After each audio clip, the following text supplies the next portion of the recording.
As-tu déjà remarqué une personne autour de toi qui vit normalement comme si de rien n'était, mais lorsque tu t'approches un peu de plus près de sa vie, tu te rends compte que la personne est en train de vivre une vie comme celle de son père, de sa mère, de sa sœur ou de son frère, et que tu te demandes, tu te poses la question, comment est-ce que cette personne n'arrive pas à voir que sa vie n'avance pas, que sa vie ne marche pas, que rien ne marche dans sa vie? Dans cette vidéo, je viens te parler de comment voir, comment déceler, comment découvrir dans ta vie s'il y a un lien générationnel, une volonté générationnelle qui n'est pas celle de Dieu. Alors reste avec moi jusqu'à la fin pour découvrir. Comment savoir si dans ta vie, il y a un lien, il y a une volonté générationnelle qui est en train de diriger ta vie? Pour savoir, alors tu dois observer. Pour faire une bonne observation, tu dois commencer par ta propre vie parce que c'est ta propre vie que tu connais la mieux que la vie des autres. Tu vas regarder autour de toi, tu vas regarder dans ta vie, tu vas te poser de bonnes questions, des questions intelligentes, des questions sages qui vont te permettre à trouver des réponses et à voir ce qui ne va pas dans ta vie, à voir ce qui ne marche pas dans ta vie. Ne sois pas hypocrite avec toi-même, ne sois pas flou avec toi-même. Pose-toi de vraies questions, des questions intelligentes, des questions sages qui vont faire à ce que tu puisses voir les choses telles qu'elles sont. Ne sois pas hypocrite avec toi-même. Pose-toi la question du genre, pourquoi est-ce que ces songes se répètent? Pourquoi est-ce que je me vois toujours dans la cour familiale, au village? Pourtant, je ne suis plus là-bas. Pourtant, je ne vis plus là-bas. Il y a longtemps que j'ai quitté cette maison. Pourquoi ce songe se répète? Pourquoi ceci ne va pas dans ma vie? Pourquoi je n'arrive pas à trouver un bon boulot? Pourquoi cette maladie ne me lâche pas?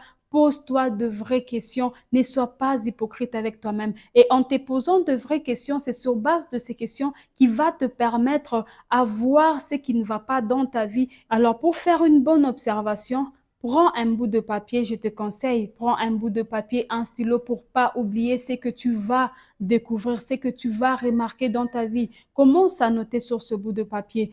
Regarde ce qui ne va pas, décèle ce qui ne va pas. Pose-toi de vraies questions et commence à écrire. Et en écrivant, le Saint-Esprit peut t'aider à voir clair, à voir un aspect de ta vie que tu n'arrives pas à découvrir en te posant ces questions et tu vas noter ça sur un bout de papier pour pas oublier. Ne commence pas d'abord par observer la vie des autres dans la famille parce que c'est ta propre vie que tu connais la mieux que la vie des autres. Sur base de ta propre vie, tu vas maintenant commencer à observer la vie de certaines personnes dans la famille sur base de ce que tu as écrit sur papier. Tu vas voir dans la vie de papa, de maman, il y a certaines choses dans la famille qu'on ne nous dit pas, que les parents ne disent pas parce qu'ils savent que ce sont des choses qui ne sont pas bonnes, ce sont des choses qui se sont faites il y a très longtemps, il y a des années de cela, ils ont adoré, je ne sais pas moi, des dieux, ils ont signé de part, ils ont fait des choses qui ne glorifient pas le nom de l'Éternel, alors ils ne vont pas dire ça comme ça directement. Il y a même ceux qui ont de la chance, de grâce,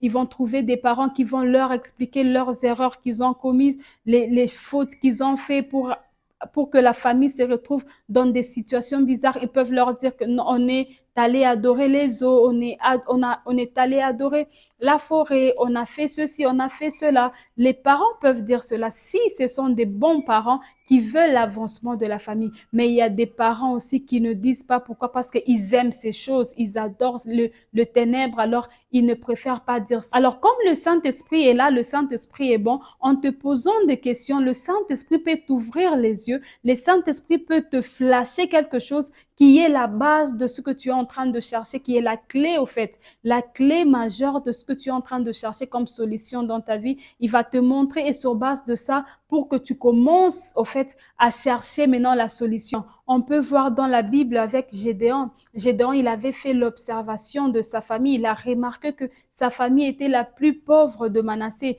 Gédéon a observé sa famille, il a observé sa vie, il s'est rendu compte que dans sa famille, c'était la pauvreté qui était l'image de la famille. Alors, je ne sais pas ce qui est l'image de ta famille. C'est l'échec, c'est la pauvreté, c'est la sorcellerie, c'est les non-avancements, c'est les blocages. Je ne sais pas ce qui fait l'image de ta famille, mais je prie que le Saint-Esprit t'aide en te posant ces bonnes questions pour trouver la réponse comme Gédéon l'a trouvé. Ici, il n'est pas d'abord question de révélation. Ici, il est question d'abord d'intelligence et de conscience. C'est vrai que le Saint-Esprit peut te révéler, mais ici, il est d'abord question d'intelligence et de conscience. Tu prends conscience de ta vie, tu prends un stylo, un papier, tu écris ce qui ne va pas et après avoir noté, commence maintenant à observer dans la famille.